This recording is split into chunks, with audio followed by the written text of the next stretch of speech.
you're in like the best shape you've been in for years. Do you think, God, do I want to do this now, or do I want to race for another year? Having a baby in your life is the most wonderful thing, sort of alongside sports. It gives more purpose to my training as well. It was a lot more challenging for me to get that mindset, that athlete mentality back, when my body said it was tired, for my brain to say, nope, you got it, girl, let's go. When I started running again, I couldn't run more than about 4 minutes without having severe pain. It's a bit like coming back from an injury. You don't look at where you were the year before. Oh, I was racing Kona and coming second. I was like, well, last week I couldn't swim 4K. It just wasn't a possibility, and I just did it.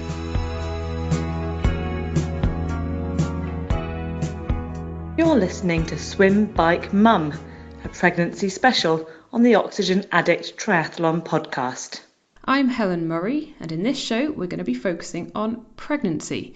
It seems to be a popular thing in the world of triathlon right now. Helen Jenkins, Gwen Jorgensen, Nicola Spirig, Liz Blatchford and Marinda Carfrae are just some of the elite triathletes who are due to give birth later this year.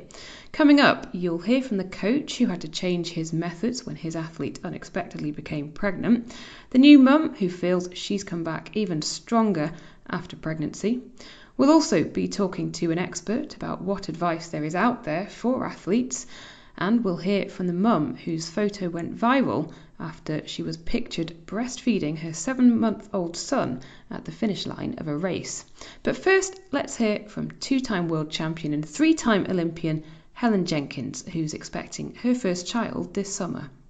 It is going to be a very different year. It's something that we had hoped for that would happen after Rio, but it seemed like a good time. It was, you've done an Olympic cycle, it's 4 years to the next one, so it gave me an opportunity to try for another Olympics if I wanted to. So I was just happy it worked at the right time. Do you think as an elite athlete, it's kind of difficult, isn't it? Because you're so wrapped up in competing and training that is it difficult to actually think, right, if we're going to do this, we should have a go right now? It is, and I think because 2016 was my best year that I've had since probably 2011 to early 2012. So you're in like the best shape you've been in for years, probably probably close to the best shape I've ever been in. Do you think, God, do I want to do this now, or do I want to race for another year? But I think it was the time, and because I've had a lot of injuries and I have had time out from the sport, it's made me very aware that you have to have that balance. And when I finished my triathlon career, I don't want to think, oh, I should have had children, or get to a few years later down the line and not happen. Also, my husband Mark was 40, so he turned 40 last year. So we're thinking he didn't want to leave it too much later either. So it kind of came at the right time. We're both happy with the decision to do it then. So, but yeah, you do think you're taking away your earning potential. You don't know how you're going to come back from it. Obviously, we've got great examples of women who've come back amazingly after having kids. Nicola Spirig in triathlon, and you've got Jo Pavey who does amazingly well with 3 kids, I think, or was it 4? I think 3 or 4. Definitely 2. Yeah, there's great examples out there. So we thought, we'll just give it a go. And you mentioned there about the earning potential. I mean, that's a massive thing, isn't it? Because obviously in the run up to Rio, you would have been on like the highest funding for British Triathlon. What's their stance on it? What happens when you sort of say to them, oh, by the way, I'm pregnant?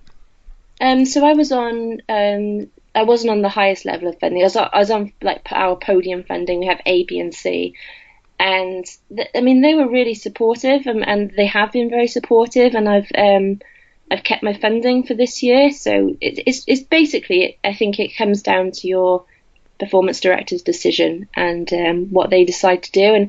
And he believes that I'm going to come. My intention is to come back and race afterwards, and he believes that I'm going to. So though I'm still on funding for this year, they can reduce the amount and like they would with maternity pay. So it's been amazing. So I'm really lucky to be in such a supported position, which is nice. And there's no pressure to rush back and get fit really quick afterwards, which I think is one of sort of the dangerous situations. If you push too hard too quickly afterwards, you can end up with some pretty nasty injuries. So It's been really good, and at the moment I'm continuing training, obviously not at the same level, and just keeping things a lot lower, continuing with my gym sort of work and physio work, 'cause I think that's going to be very important for afterwards. Pelvic floor muscles. Yeah. Exciting times. So did you know straight away that you were pregnant? I found, I could tell straight away, because I was getting back into training. I had a bit of a rough patch after Rio. I was sick racing Rio, had kind of a few months where I had sort of, I think, viral fatigue that our British doctor described it as, and then I raced Cozumel. I wasn't very well for Cozumel. I just kind of bluffed it, really, hid all day and just tried to out survive people in the heat. So it took a while for me to get back into training after that. I was exercising, but not training. But when I found out I was pregnant, I'd been training properly for around a month. And then suddenly I found out I just couldn't make times anymore when I was swimming. And I was really complaining all the time swimming. Like, I was just moaning. And that's not like me. I was like, something's wrong. Something's changed. I don't know why I don't want to do this. And that was it. Also, I kept like blowing up on the bike. We were still out in America and I was going out riding. And I was getting like half hour from home and stopping and buying cookies and stuff. And this was only like 2 weeks in, so I was like, what is going on? And how have you found it since then? Like, how was the first trimester and how's the second one been so far? First trimester I struggled. I think we came back from America kind of in December and both got like a really nasty cold, so I couldn't do much training then. And plus with all the sickness, I didn't really train much for like a month or so. And I think the biggest thing is tiredness. I mean, I'm used to being tired as a triathlete. I think you'll struggle to find any triathlete that isn't tired from age group level to elite level. Everyone's always tired from the training. But it's just a different kind of tiredness. I mean, I sit down on the sofa, I fall asleep. But I've never been like that. I was sleeping all the time. The second trimester has been a lot easier though.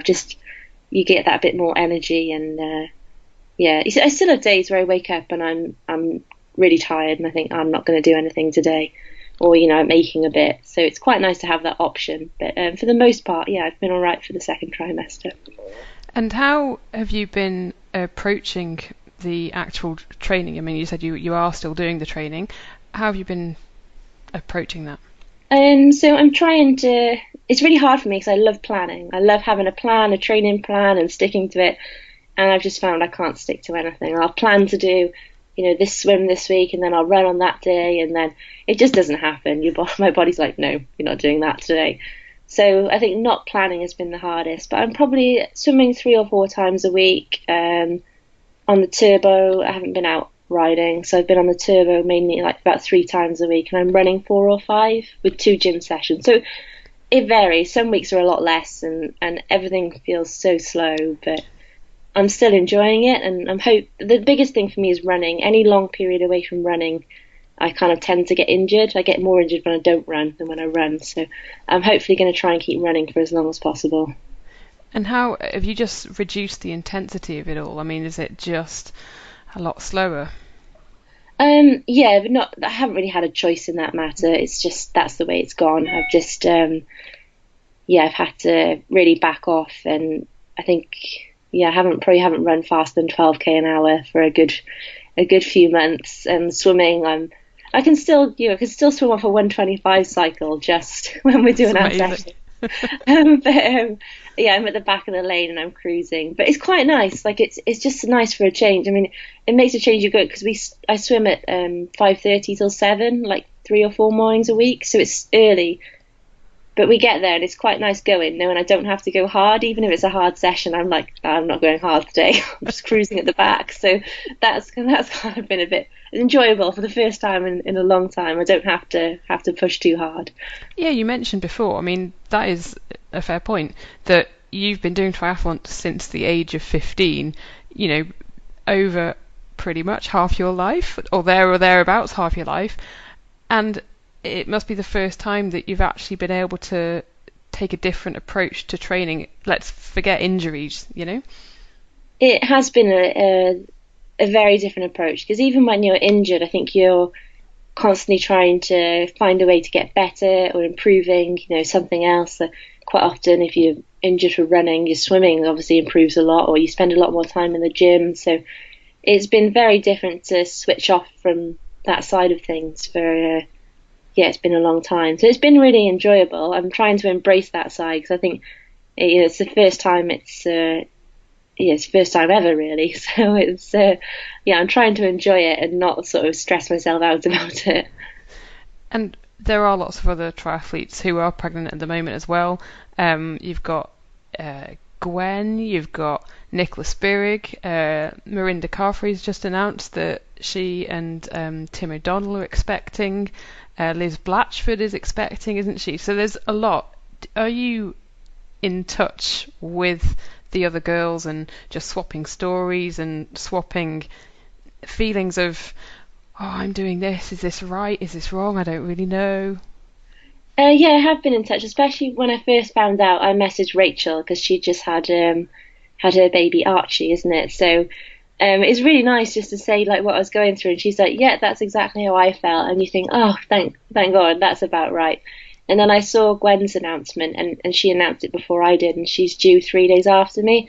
So I've been in touch with her a little bit, just sort of just keep how we've both been feeling, and it's kind of nice to know someone's going through the same thing as well. So you think, oh, it's not just me feeling like that. So it's been good. I mean, people are pregnant every day, aren't they? It's a normal thing to do. So, but I think it's just different. There's not that many elite athletes or elite triathletes that are pregnant, so it's quite nice. There's quite a few at the moment, and you can see, oh yeah, that person's doing that, and that's how I feel, or that's kind of normal. So it's quite nice to have that sort of support there. Yeah, because that's it. Because I imagine a lot of your non-triathlete friends, are pregnant or have had babies recently, but the bit that you can't talk to them about is the fact that, well, hold on, I've still got this training element to bring into it all. I think so, and I think I've realised more so that you're so in tune with your body as an elite athlete. You have to know how to respond to your body on any given day, because you wake up and you've got a certain level of fatigue, and is this fatigue that I train through? Is this fatigue because I'm getting a cold or because I'm getting sick? And you learn to judge that like very easily day to day.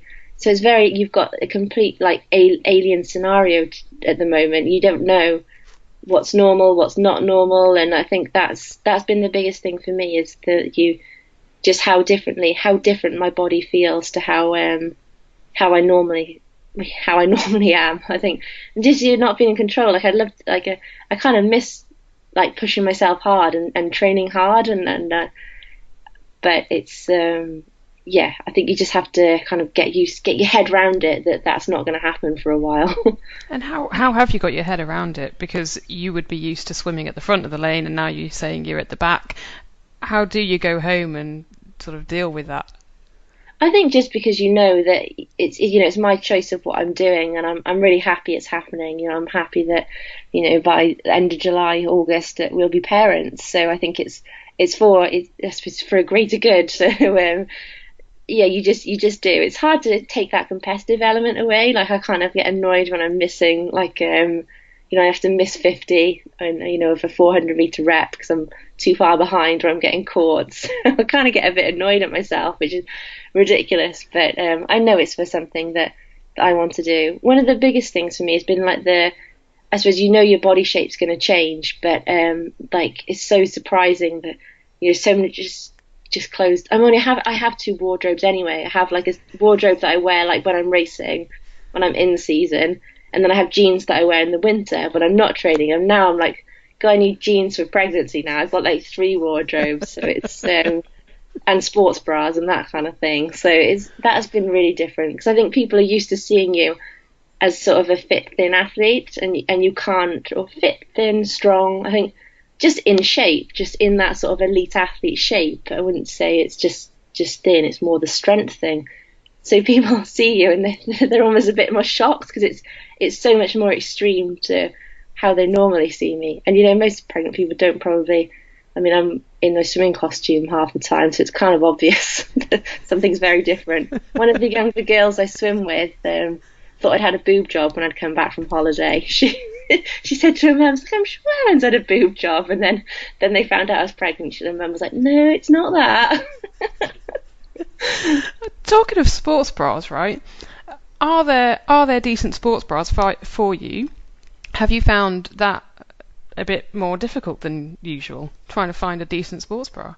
Yeah, well, I'm sponsored by ASICS, and they do sports bras, and they've started doing them now, which go up like different sizes, where they need to be sort of like a standard, sort of just the material size. So that's been fine. But I mean, everything, I've had to order like new clothes from them because everything, like, it was just the jackets, like all the jackets were small, and I was like, I can't actually do that. They're too tight to run in now, so I've had to go up a size in all my kit. But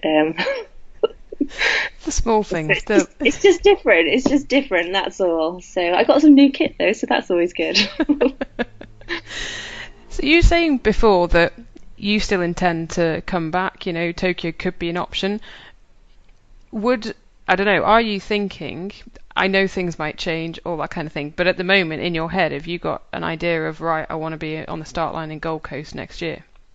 No, I don't think with Commonwealths in Gold Coast. I think it's just a bit too early. I mean, it might not be too early, but I think to have it there as a goal would put that additional pressure on, and then you're at risk of maybe pushing things a bit too soon. So we've kind of written off Gold Coast, which is a shame because I had such a good race there last year. But and I think it being a sprint as well, it's being the sprint distance, it just wasn't as appealing to me as being an Olympic. So I think it made sense. But the desire to go to Tokyo is there. I mean, everything might change massively, once the baby's born. But I'd love to be able to get to another Games. I still don't feel like I've had my good race yet at the Olympics. I've been sick at 2 and injured at the other one, so I haven't got a great track record.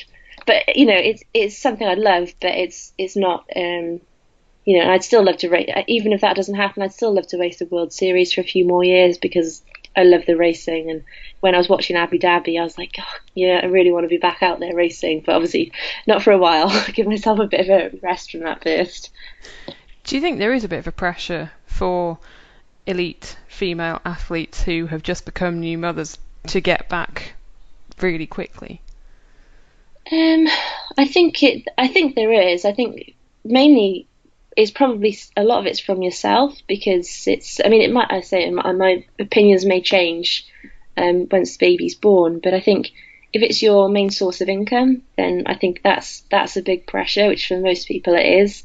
It's quite a chunk of time to have out. I mean, some people have come back so quick from, I think it might be Gina Crawford, that maybe won an Ironman within 3 or 4 months or something. So there are the stories there. So I don't really know how my body's going to react. But I think a lot of the pressure probably does come from yourself. But again, that need to be out there and earning money is probably a big one too. Do you see yourself eventually, say, I don't know, 3, 4, 5 years down the line, perhaps doing some longer distance stuff? Or do you think you will, say, call it a day with Olympic distance racing? I do love the Olympic distance, and I think I wouldn't mind trying some halves, but I don't think I'd change my training that much for it if possible. I don't know if my body would take an Ironman. Like, I've got a few back issues that I just don't think marathon running and my back are ever going to go together. I mean, every year, like, I watch Kona and I'm like, oh my god, that's amazing. But I know the way my body works, and I don't actually run that much anyway. Like, even compared to most triathletes, I'm not able to run that much, so I have to get a lot of my fitness and swim bikes. Yeah, I'd definitely like to try some halves though. I think that's that side of it. You don't have to. It's not that much further from our Olympic distance training, so that would be fun. But I think the Olympic distance is where my heart is, but maybe that will change. You never know. And then, would you follow Mark into coaching? Yeah, I'm not sure. I really like the mentoring side, like the sort of like, mentoring sort of like up and coming athletes and that kind of thing. And at the moment, I'm trying to, anything that's asked at the moment, I'm trying to do because I've got that sort of time. So we've been to like quite a few of the youth sort of triathlon groups around. We went to like Cardiff Tri down for like a coaching session with them, and just trying to do little things like that, because it's, when you're training, you're pretty consumed by what you're doing. So it's nice to be able to do a bit outside of that. I'm going to the English Triathlon have sort of a standard testing weekend next weekend, so that's beginning of April. So we're going down to that as well to do like a bit of some talks and different things. So it's nice to be able to give a little bit back. I feel like I've got so much from triathlon over the years, so it's nice to, even though it's on a very small part, to go down and do a few things. But the mentoring side appeals more than the coaching. The coaching side is more stressful than being an athlete, I think. So maybe I'll keep away from that.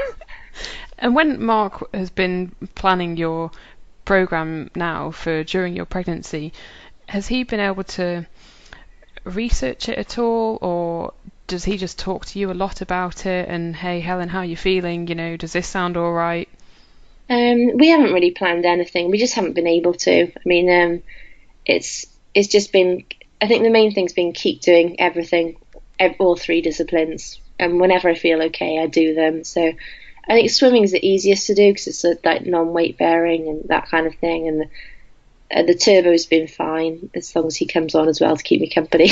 That's fine. So are you turboing a lot more than you ever have done?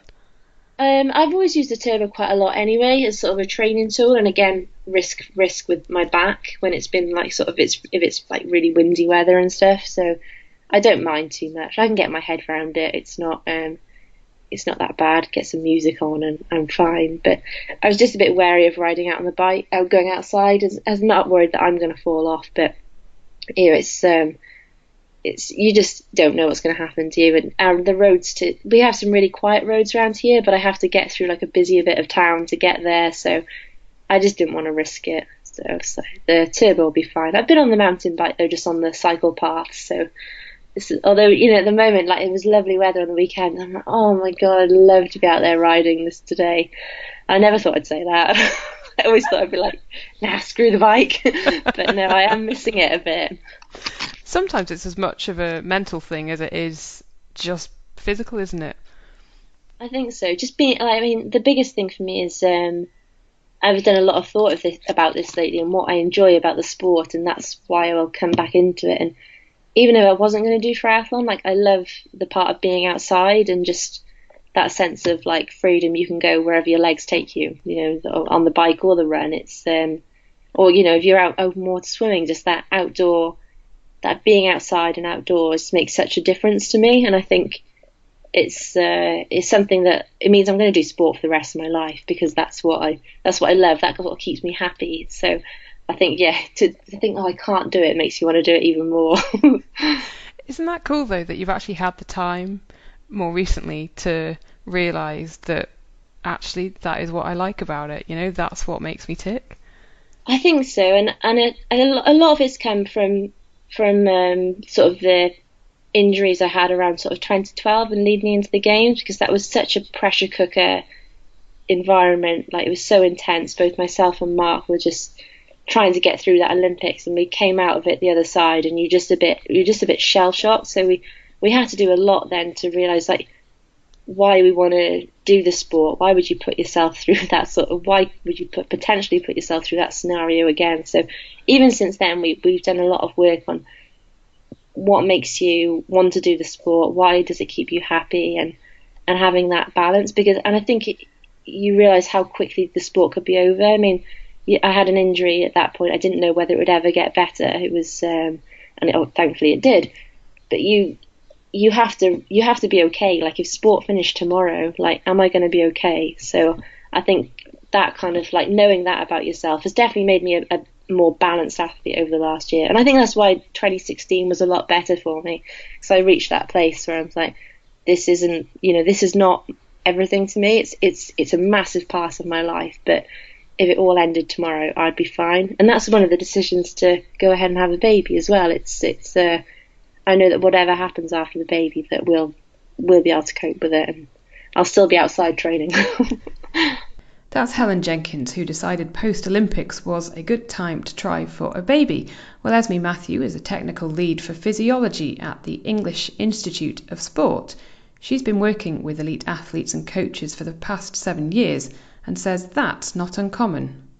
It does generally tend to be the year after an Olympics, but obviously that very much depends on on the athlete and what their aims are and how that fits into their family life, because obviously priorities will change over time. But it doesn't matter at what point in the cycle it's in. We support the athletes regardless, obviously, and try and work with them to maintain their goals. So that might be returning to training with the aim of doing another Olympics. It might just be they want to see what happens, they want to have children, and then they'll think about it afterwards. So we have to very much work on the basis of the athlete and their well-being and their welfare, and just try and support them the best we can. So what advice do you give to elite female athletes who are pregnant? I think probably some of the most basic information that we give to everyone, and it's the first thing that we would say, is to make sure that the athlete has a really good medical team around them that can help support them through that process. And by medical team, I mean their midwife, their doctor within their sport, their GP, anyone really that has an input on what they do on a daily basis. And keeping the medical team involved in that will help them make decisions on a daily basis, because as with anything, but especially when an athlete's pregnant, their body is going to be changing literally every day. So they're going to have to make decisions about what they might do that day for their training, not based on themselves anymore, but based on the welfare of their child, which is a completely different mindset to the way athletes usually think. So keeping their medical team in the loop is really important. And do you find that quite difficult? And I guess the athletes do as well, that they're having to change that mentality. Yeah, I think that's probably one of the most difficult things that they have to deal with. For us as physiologists, we test and we monitor and we measure things and then make decisions based off that information. But with a female pregnant athlete, that completely changes. Obviously, it's not ethical to be testing female athletes to their maximum capability. So there's very, very, very little research out there on guidelines for pregnant athletes. So we have to work really closely with them. And like I said, one of the most difficult things for them is learning how to read the signs that their body's giving them all over again, because they've obviously got to a point previously where they know their bodies very well, but now it's changing on a daily basis whilst they're growing their baby. So that changes the way they have to think, and that is definitely one of the most difficult things for the athletes that I've worked with. And how do you help them through that? I think some of it's about education around what exactly is going on. So changes in hormones, they have massive increases in several hormones in the body, and that changes the way that the body works. So, for example, you have really big changes in your cardiorespiratory system. So your heart rate increases about 15 to 20 beats a minute. Your cardiac output increases, so the amount of blood that your heart can pump around the body increases. So if you're used to training using heart rate, then that will change. So your heart rate will change for any given intensity of exercise. So there's a bit of education around that, what they might expect to see. There'll be changes in body mass, which again is something that athletes are really usually quite closely monitor. But you can gain around 14 kilos throughout the pregnancy, so it's making sure that they are gaining enough weight, they're keeping up with the metabolic demands of not just themselves but the baby as well. So quite a few changes really, but one of the main things we try to do is help with some education so they can understand what their body's going through and then help to adapt to that and train accordingly really. You mentioned that there is very, very little research out there. Is there any? There is some. Like I said, the reason that there isn't any is because morally it would be wrong to test pregnant elite athletes to exhaustion. But there is some research and then some guidelines based on that. Some of the researchers looked at doing VO2 peak testing instead of VO2 max testing, and they've given some target heart rates for athletes around sort of anything under 90% of max heart rate is considered to be safe. But again, it definitely has to be on a very individual basis. Because of the nature of being pregnant, you obviously have to make sure that you're first and foremost you're protecting the baby, and then it's about trying to maintain as much of your fitness, I guess, as possible throughout to help with your return back into the sport afterwards. And there is advice out there for pregnant women and exercise, but is there a difference between the sort of advice that an elite athlete would get and say an age group triathlete might get, for example? I don't think the information or the advice has to be particularly different. The problem is that there isn't very much out there. But generally, the same rules would apply to someone that is an age group triathlete versus an elite triathlete. So things like, for example, making sure that your body temperature doesn't go above 39 degrees. So maintaining your body's core temperature is really important, especially in the early phases of pregnancy where your baby's developing its neural tube. So exercising around 60 to 70% of your maximum is about right for under 60 minutes to make sure you're not your body temperature isn't going above what it should be.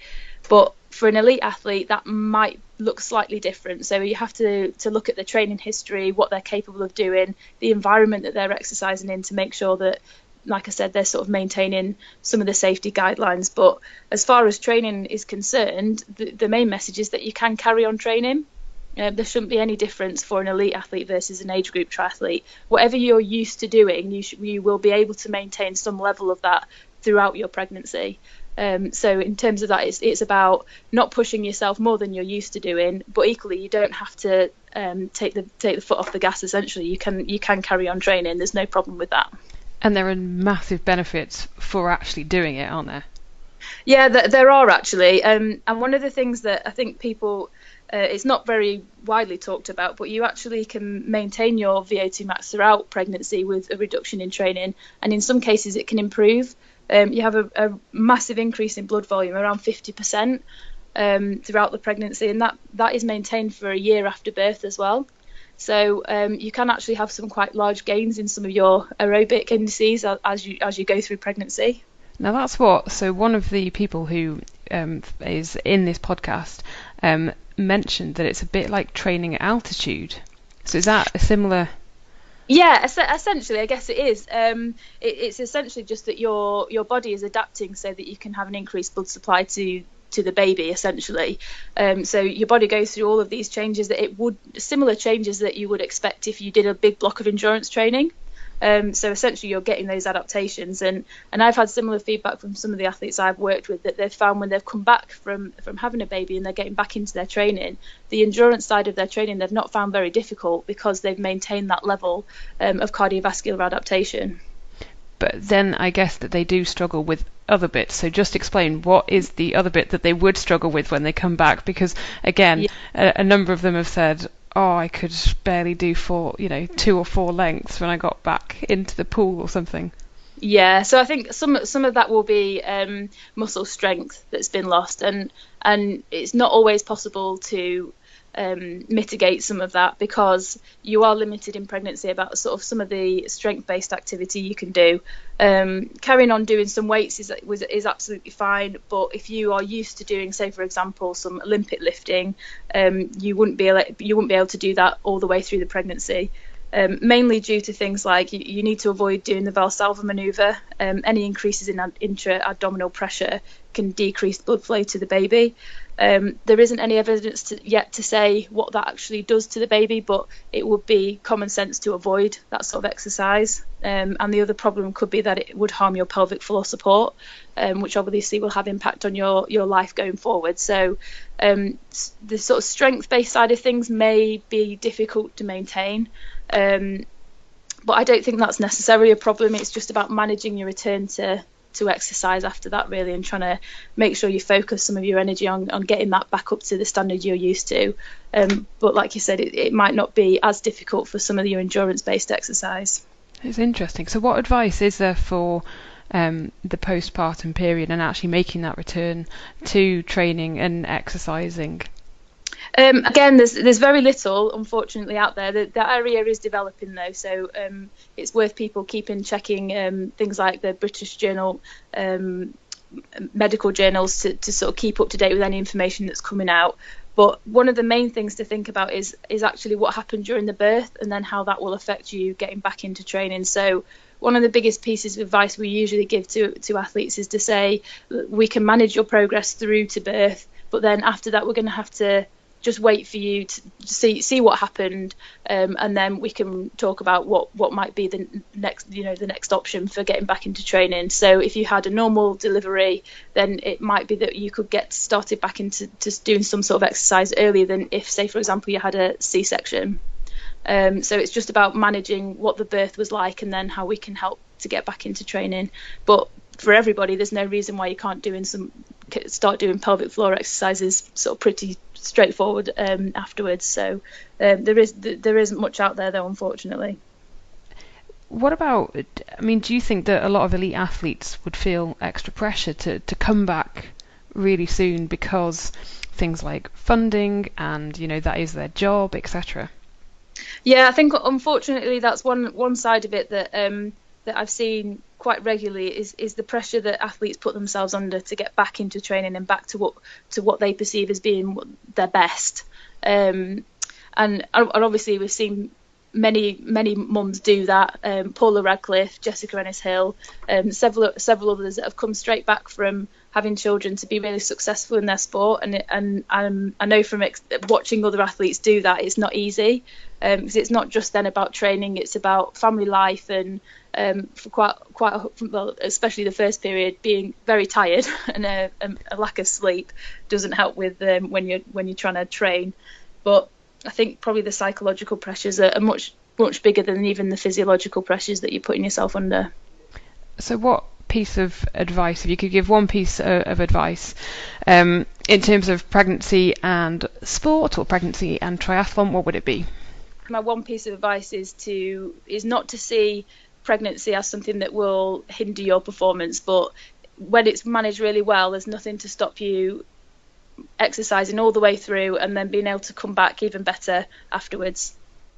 That's Esme Matthew from the English Institute of Sport, and you're listening to the Oxygen Addict Triathlon podcast with me, Helen Murray, and we're bringing you a special episode about pregnancy.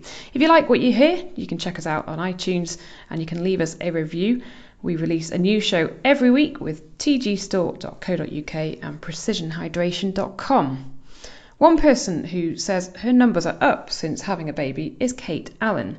She's coached by Matt Bottrell, who we'll hear from in a bit. But first, let's hear Kate's story. She gave birth to Finley last year and recently rode a massive PB in a 25-mile time trial in 51 minutes and 51 seconds. But getting pregnant when she did wasn't on the cards. Very unplanned, spanner in the works, I think I referred to it at the time. Very, very much a shock, but there was no question as to what I was going to do. It was just, how was my cycling going to fit in with everything, I suppose. Tell us a little bit about when you found out you were pregnant. What sort of level were you at with your cycling, and what were your hopes for the season ahead, I guess? Very early, really. I'd always done triathlon, and I'd sort of just kind of, survived the swim and the run, beasted everybody on the bike, and that was always my sort of thing. And it was only when I sort of did a few time trials that I sort of realised, actually, my numbers are quite good. I'm actually sort of enjoying this, and I could do something with it. So I guess 2015, which is when I fell pregnant, that was my first season, and I'd really sort of started to sort of rev things up that year. So to then fall pregnant was sort of, a shock, a lovely shock, but nevertheless made me sort of think, well, what am I going to do with this? How am I going to work things moving forward? And so how did you work it? What happened? Well, I just signed up with them, Drag to Zero, so I obviously let them know first, because I think they've got everything sorted for me in terms of, time in the wind, time and everything like this. And I sort of, had to sort of let them know that I was going to be in hiatus, I suppose, for the year. And I let my coach know as well, Matt Bottrell. He was amazing, very, very understanding despite the shock level. Said to me honestly that he'd never, dealt with anybody in my position before, but he said that he believed in me, and he wanted to be there to help me, work through it as best I possibly could do. And I think for him, it was as much of a learning curve as it was for me. So how did Drag to Zero react as well, given that they had, they planned everything, and then suddenly you're like, oh no, were you scared about telling them? Well, actually, I drove up to go and see them in Brackley, and I sort of sat down with them, and we sort of sat there with cups of coffee, and it was all nice conversation, and I sort of just literally flung it on them, and bless them. I mean, they've got kids themselves. They completely understood. They know I'm of the age, where I suppose it becomes a little bit more expected. And they said that my spot would be available for me as soon as I decided I was going to come back, and that there was no immediate rush, just to keep them updated, and they'd like to follow my progress. that is exactly the kind of answer you want, isn't it? Because I guess suddenly your whole mentality has to change, because cycling is not the be all and end all after that, is it?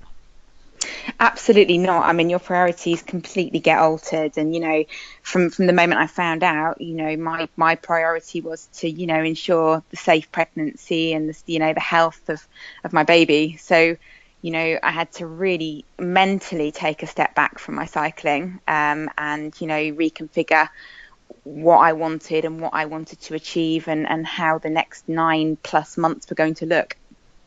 So did you know straight away that you did want to carry on training or exercising as much as you could throughout your pregnancy, because you thought one day I would like to actually return to this? Yeah, there was no question. I knew I wanted to continue, and I didn't go into it sort of, without sort of reading up properly. I am a reader. I read everything under the sun, and I sort of, I bought books. I think there was one by a gentleman, I think it was Dr. James Clapp, Exercising Through Pregnancy. There was a book by a lady from Ireland, and she ended up sort of, I think, competing 4 months after she was pregnant and winning a national championship medal. So I looked at that, and I very much saw that, you could actually train successfully through your pregnancy. Train's probably the wrong word. Exercise, you don't want to achieve anything from the sessions. It's just purely to keep the feel on the bike, keep the legs going. And because effectively, I think I've seen it referred to as training through your pregnancy is almost like training at altitude, because your heart has to work that much harder, and everything has to work sort of so much more sort of efficiently. So I very much established that if I was to sort of train at the super low intensity through my pregnancy, then the gains would actually follow postpartum. When did you stop doing anything basically before Finlay came along? I carried on throughout, to be honest with you. I mean, Finlay actually came into the world 8 weeks early, so I didn't really get to experience much of my third trimester. So I guess the time where most pregnant ladies will probably be sort of easing off, I'd had him by that stage. And there was no reason as to why he came early. I was advised by the nurses that there was absolutely no link with the sport I was doing. It was just purely one of those things. So I guess I never really stopped. I think I cycled the day before he came on the Watt bike, an hour, level 2. Really? Same old, got to love it. Yeah. Wow. So, and how yeah, did you feel physically, as your pregnancy went on, and obviously you continued training? Yeah, I mean, I guess you just feel, heavier, even if you're on the bike inside, everything just feels like a lot more hard work.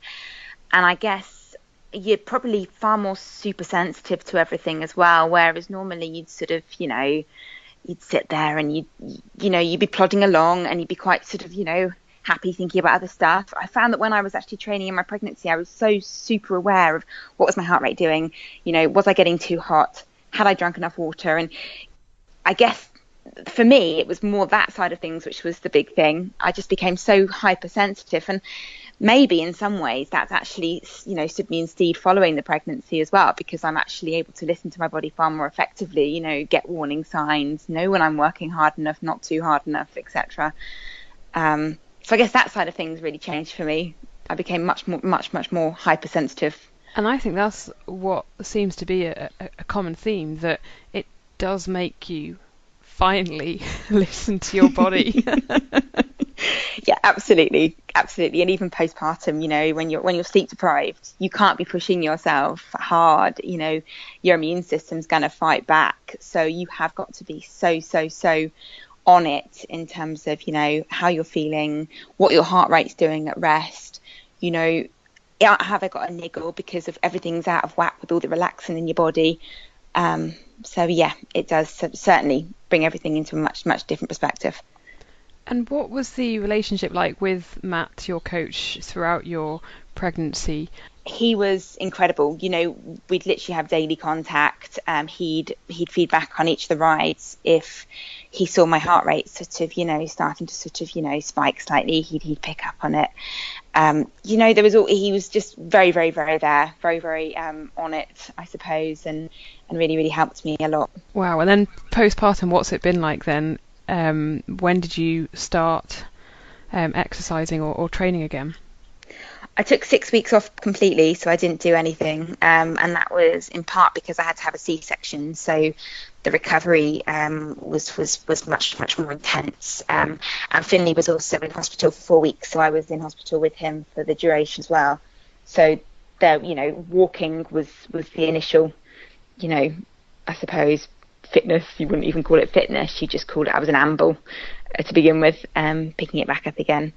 And then from that 6 week mark, I got the sign off from the doctor, and I just started really, really slowly, really. But I found that fitness did improve quite quickly. And then I think I started racing in the July, potentially, I think that was it. Yeah, so it would have been about 12, 16 weeks after he came. And what was it like? It wasn't too spectacular. I was going to say, what was your first race like? It was fine. It was just wobbly. I think, your feel for the bike's gone a little bit, and my centre of gravity was altered. The numbers weren't there. My bike needed looking at. Felt a bit like an amateur, I suppose, but it was awesome. It was really, really good. Just to get back on the bike, just to be riding on the same roads was really awesome. So once Finley was back home and, back up to a good weight and things like that, how did you then find getting back into it and building back into thinking, right, okay, I want to bring, the training back into my life a little bit? Well, I went to go and see the Drummond Clinic, and they sent me some exercises to do to help to get my body working properly again, I guess, from the roots. And they were excellent, and I've since joined them as a clinic ambassador. I had the support of my mum and my husband Rob, which meant that I wasn't having to sort of do all of the night feeds solo. I was given a lot of help with that, so I could actually get sleep, which was great. So when bringing back in some more intense sessions, I had backup essentially, and I had good backup. And my mum would travel down; she'd do a 100-mile round trip each week to come and give me some help through the day. So at least there were certain days of the week where I could do, some decent sets. Even if I couldn't do every set, the ones that counted I could fit in. And I guess from there, Finley sort of developed better sleeping habits, and we got into a bit of a routine with him, and it all fitted in quite well. And it all fitted in quite fluidly, and it was just a case of, amending sessions where needed, putting them in where I might have missed one previously, and just being quite flexible, I guess, and not expecting too much. And 11 months on since having Finley, do you feel like you're almost back, or do you feel like you're even better than you were prior to getting pregnant? I'm certainly, it's hard to know. My numbers are significantly better than they were pre-pregnancy. Whether or not that will transfer into races, I'm yet to know. I mean, I've had some decent results sort of since Finley, and I'm only getting faster, and my numbers are only getting higher. So that would suggest I'm strong. I guess it's just kind of hoping that I can, put that out there on the key races this year. And are you going to stick to cycling for a couple of years? Yes, I'd like to go back to triathlon because that's where my heart and soul is. But I think just with time restraints, I'm working now again, so I'm working 3 days a week, and I think fitting that in with tri training would just be very difficult. And if you had one piece of advice for, perhaps another age group or another athlete who is going through pregnancy or is thinking about maybe having a child, what would your advice be? Just don't put any pressure on yourself, but realise that it can be a positive thing for your training if you treat it in the right way. I guess for me, it's been very, very positive. It's enabled me, as I've said previously, to become more kind of aware of my body, aware of how it works. Training sessions are made to count. I don't do junk miles anymore. Every session is there to serve a purpose.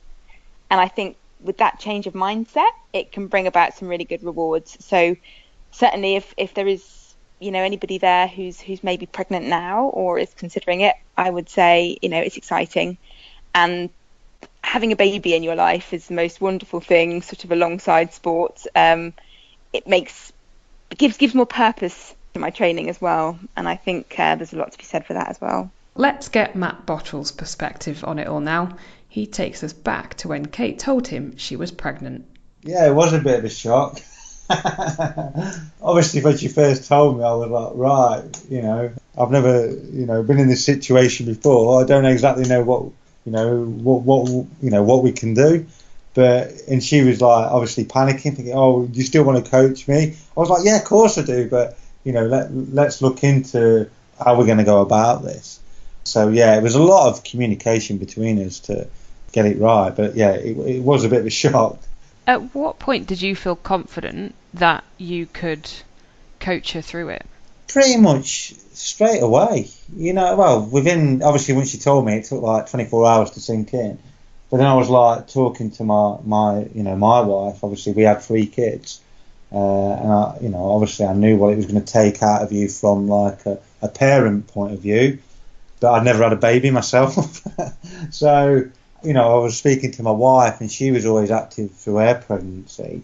But one of the key things, between us was it was Kate listening to her body in a lot of ways.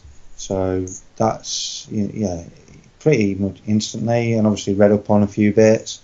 But yeah, it was just a lot of communication between us. Would you say that you had to change a few things, and what did you change, and how did you change them? A lot of what I do, basically, it's power based, but we have to go back to not elevating our heart rate too much. So we went off that. But how we went about the training was it was kind of like that zone 2, like not getting out of breath too much. But what I still had to incorporate in the training, I just made it very varied with what we were doing with different cadences and stuff, and just thinking, we were still thinking about riding the bike. If that, that probably sounds weird to a lot of people, like, you literally just sit on the pedal. But there's so much more to it. You're thinking about holding your shoulders and all these bits. So we incorporated that within the training. So she was still kind of adapting to riding a time trial bike. But obviously she got bigger, then, there were certain things that we couldn't do. But a lot of it was just varied training in different ways with, just trying to keep it interesting, if that makes sense. I would break sections down where I would say, right, let's do 5 minutes at this power. Once I was kind of getting a feeling for, our heart rate and where we were with all that kind of stuff, we would just try and make it interesting with, like 2.5 minutes doing this power, just to keep her mind active in a lot of ways, but also keep the fitness there. Did you find it challenging? I wouldn't say it was challenging. It was rewarding in a lot of ways. I was learning all the time from it. It was very rewarding in a lot of ways. Just seeing how how Kate was changing and how everything was developing.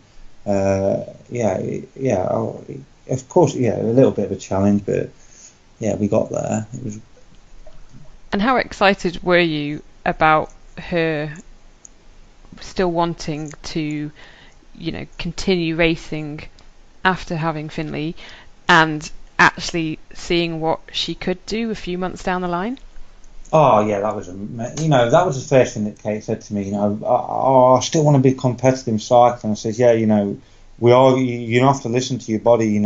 Obviously when Finley's born, you might not want to do this. But I said, but I think what you will find is obviously when you become a parent, that time restraints become a lot more constrictive. So what is great about doing sport is the fact that it gives you your own time, and I said what you'll probably find is your hours will become more constrictive, but you'll make the most of them, and that's how you'll probably make gains that you've never made before. And that's kind of what we've done. You look at what Kate's doing now, and it's unbelievable. But she is Kate is a very determined athlete. There's no doubt about it. 7th fastest 25-mile time trial in British history. Not bad, is it? Absolutely. And it amazes me because I always knew that she was going to be a good athlete. Like when we first started this, but yeah, this, like the transformation that now she's just predominantly, just cycling, it's unbelievable. But I do feel like she's going to get faster. We've not seen the best of Kate yet. We're just seeing the beginning of her kind of career, if that makes sense. Yeah, it makes a lot of sense. What an exciting time. And then Matt, as a parent yourself, so you're a parent to three kids, aren't you? Yeah, so I've got my eldest is 9, and then I've got twins that are 4. So how did you find it 9 years ago as a, new dad and still wanting to fit in all of your training and cycling? Yeah, it was a shock. I'm not going to lie to people. The first time around, it is a big shock to the system. Sleepless nights, and then you're responsible for this little person. But it was hard to get my training in initially, but I was very determined to to still carry on. But again, it was the same process as like Kate went through. I just had to maximise my time. And when I had Isla, literally my wife was still working, so I used to take Isla everywhere with me on the bike. As soon as she was able to sit upright, she went out miles and miles. So yeah, it was maximising time. Yeah, but obviously when we had the twins, that was a whole different ball game. Did you used to feel a sense of guilt sometimes if you perhaps come in and then you're like, oh, I really need to get a session done, or I want to get a session done, but actually, my wife's had to look after the twins? Yeah, I suppose there is that point, but I was quite fortunate at the time with the hours that I was working at the post office. It was really good, like for family time, because generally, when we initially had Isla, that I could train on the turbo and all that kind of stuff. And then generally with at the weekends, I would always like kind of take that day off. So, but that's the key to all this. You've got it's like we all probably try and, when you become a parent, you've got to prioritise your family, then you've got to kind of, and your work, then you fit all your training around that, if that makes sense. That's how I did it anyway, and that was how I got the most out of my training. So, but it can be done. You've just got to be quite military in how you run. So I suppose that's all right, me saying that, but I suppose me and my wife, we work really well together in that respect. It just made me so determined though, because I remember when we had the twins, everyone was telling me that, they kind of told me that my career, you have 3 kids now, there's no way that you're going to be able to train. And I remember that winter, I trained on 8 hours a week when I was cycling, all through my career really, the back end of it. But I used to just maximise the time. I trained so hard that winter. I remember coming out and people thinking that they were going to beat me in this race, and I took nearly 3 minutes out of them over 20 miles. And that was kind of the turning point in my career, because it sounds strange, but I kind of had to win races to kind of look after my family, go out at the weekends and stuff. So I never used to look who was riding. I was thinking, I've got to win this prize money because I want to go to, I want to go out at the weekend. So yeah, that was kind of a big drive. So in a way, actually becoming a dad and having the family made you a better athlete. Oh, definitely. Yeah. But that's, it's like when I was suffering, and that's what makes the difference between somebody that races and then somebody that wants to go that extra mile. It's finding that, like, the extra 2 or 5%, but it's touching on something mentally that gets you, that gives you that drive. And for me, it was my children. Yeah, I thought about them, and I still do in a lot of ways, and it gives me that drive. And they love going up on the podium, so that was always good. When I turned to triathlon, I remember doing Outlaw, and my eldest daughter crying because she couldn't go up on the podium, but she was like, my daddy always wins. And I'm like, it's not like that now either. You're listening to Swim, Bike, Mum, a pregnancy special on the Oxygen Addict Triathlon podcast. Our final guest is 29-year-old Katrina Bolduc, who is mum to 15-month-old Grayson, and she also works as a yoga instructor. I got in touch with her after finding a photo of her breastfeeding Grayson straight after a race. I have personally never been shamed for breastfeeding in public or attacked, and a lot of my friends unfortunately have. And I was a part of a group, Breastfeeding Mama Talk, and I noticed that there was a lot of negativity surrounding breastfeeding. And so after that race, Grayson was 7 months old. That was my first triathlon back postpartum, 4th race total.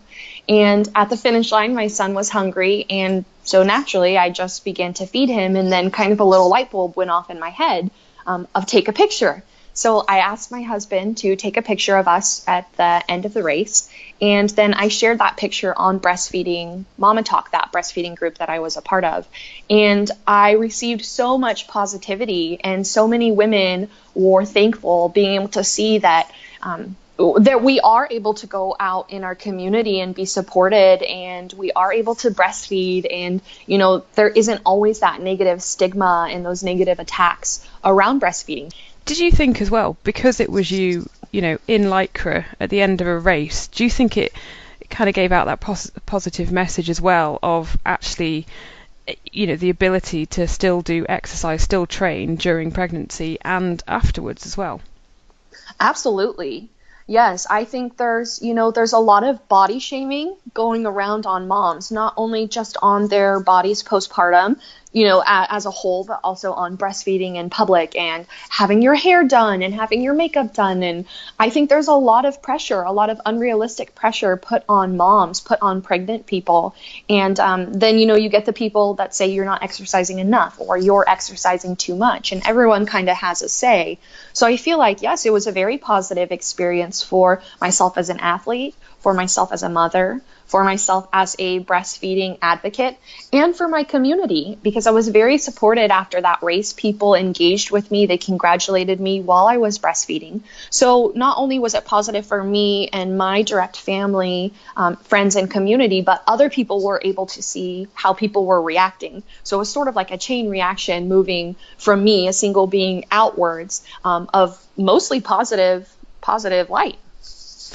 So rewind before that photo, and just talk us through the whole process of you getting pregnant. Like, when did you find out? Was it expected? Yeah, so I was actually told in 2010 that I couldn't have children. I have stage 3 endometriosis, and I've had multiple surgeries, 1 ovary removed. So I didn't plan on having a child, naturally. We decided, my husband and I, that adoption would probably be part of our path in the future. And my husband and I were training for an Ironman in 2014. We picked this specific Ironman because it was going to be on our anniversary. So we trained up, and a week before we were going to hit our taper down for our race, I got pregnant, and I knew instantly I was pregnant. It was a very weird sign. So I found out I was pregnant when I was 5 weeks pregnant, and that was in April of 2014. So after I found out I was pregnant, I wasn't able to continue on and complete my Ironman. I did, however, compete in other races. I did a 100-mile bike race. I did a half marathon. I did a couple other 10K races throughout my pregnancy. And How did you find those, Katrina? So for me, my body and my stamina was built up so much that dropping down to those lower level events compared to Ironman training was just sort of like another day of training. So those events, the 10Ks, the half marathon, weren't really hard, and I felt relief. So being able to get out and run and kind of be in my body still as it was changing was a really positive experience for me. I felt better. I knew that, all those positive endorphins that were being released were good for my baby. And I didn't do anything harder or more intense than when I found out I was pregnant. So all of my training and my events kind of continued to dwindle downward instead of going upward. Did you carry on training and exercising all the way through right until you had Grayson? I did, yes. So I taught yoga in the Bay Area, and I taught 16 classes a week until I was 8.5 months pregnant. So I was still very, very busy working. And while my belly was very large at that point and I was limited in some of the poses, I still did a good majority of the classes with my students, doing demonstrations and, walking my dogs and working in my garden and still being a pretty active individual. And then you had Grayson. So then what about picking up the exercise and the teaching again afterwards? So the teaching afterwards was good. I became more of a talk teacher instead of a demonstration teacher, just first coming back to kind of get into the swing of things. And, it was incredibly challenging. I thought it would be a lot easier to come back. I just thought, when we stopped training for a race and then we're like, okay, it's time to do another one, and we slowly build up. I just assumed it would kind of be the same, but it was a lot more challenging for me to get that mindset, that athlete mentality back of when my body said it was tired, for my brain to say, nope, you got it, girl, let's go. Finding kind of that connection again between body and mind was different because my mind was saying go and my body was saying I'm not the same body anymore. So I felt like it probably took me twice as long to kind of get back into a routine where my mind and my body were communicating again and able to have some endurance and build some strength. Did you feel, though, that actually you knew at that point that there was no rush, or did you feel like, I just want to feel like I did before? No, I never put that pressure on myself. I knew I wanted to start exercising again. It was something important to me, but I have no time limit. I didn't sign up for any races immediately after, and then when I noticed that, pardon me, it was taking a little bit more for my body to kind of get in step with my mind, I just went with that. I held space for that. And I think that's important for a lot of women, pregnant women, women who are still breastfeeding, women that have children, to kind of allow ourselves that time and not have those restraints put on us that society kind of puts on and says, well, you had your baby, you should drop that weight, you should have a six-pack. So I think there's a lot of different views that come in. And I think sometimes moms will kind of hold and grasp onto that or say, why can't I look like this model? She had a baby 6 weeks ago and I look like this. And I think it goes back to that whole body shaming and the unrealistic expectations of pregnant people and women and nursing women and mothers in general. So I think it was really important for me for my own personal self just to sort of let all that go and know that every day I'm training, I'm getting a little bit stronger, I'm building endurance, and I'm enjoying it, and I'll get there when I get there. And then now, Katrina, you're back training. You've got a half Ironman in May, a full Ironman in July. That's right, isn't it? Yes, it is. So tell me, what made you want to sign up for those things again? As a triathlete, any of us, right, when we're not able to complete a race for whatever reason, injury or sickness, it's disappointing. And I'd be lying if I said I was disappointed that I couldn't do my Ironman. And don't take that wrong. I am absolutely thrilled to be a mom. It's the greatest thing I've ever been. I love having Grayson, but I remember being at Packet Pickup pregnant with my husband at his Ironman that I was supposed to be doing, and him getting his bib and his backpack and everything. And I felt so disappointed. I wanted to do that race. I was so eager. I was so ready. And my life, just sort of took a different turn. So since then, I feel like, I need to do it. It's still something that I want to do. It's still something I believe is in my power to do. Yes, it's a little bit harder now in terms of when I can train and things like that. But I knew right away I wanted to do it again. So since I've done so many races postpartum, I feel like I was finally at that point where I could dedicate time and energy to the half Ironman. So I signed up for the half Ironman and then started base training. And I was really shocked at how quickly my body kind of picked it up. So it's very different than when I first started training postpartum. So I was so excited that my body was coming back together, that my endurance was coming back, that I felt amazing. And I was ahead of my training. So I decided sort of last minute, I'm going to go for it all. And why not add the full Ironman onto my training regimen, because I'm already training. So instead of, setting aside 2 different times to do a half and then in 6 months, then start retraining for a full, I just sort of tacked it all on.